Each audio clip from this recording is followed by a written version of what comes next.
বাসায় আলু আছে দুটো, এই যে দুটো মানুষ ফ্রেঞ্চ ফ্রাই খাবে।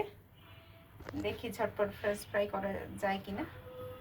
আলুটা সিদ্ধ করব না, আলুটা এভাবে কেটে ছিলে নিয়েছে একটা, দুটোই কেটে ধুয়ে দেখি ফ্রেঞ্চ ফ্রাই করে দেওয়া যায় কিনা।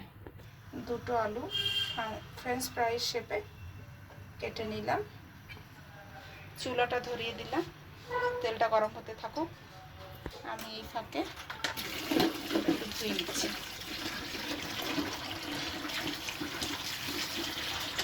তেলটা গরম হয়ে গেছে,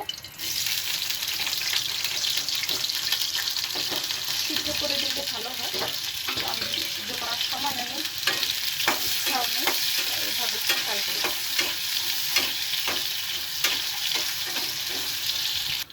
লবণ দিয়ে দিচ্ছি, দিয়ে ব্রাউন শেপ করে দিয়ে দিচ্ছি।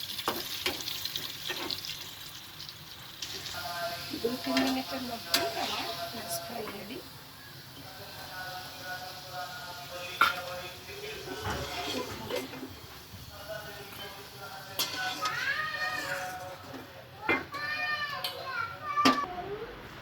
হয়ে গেল আমার ঝটপট ফ্রেঞ্চ ফ্রাই, সাথে একটু সস দিয়ে দিচ্ছি। এই যে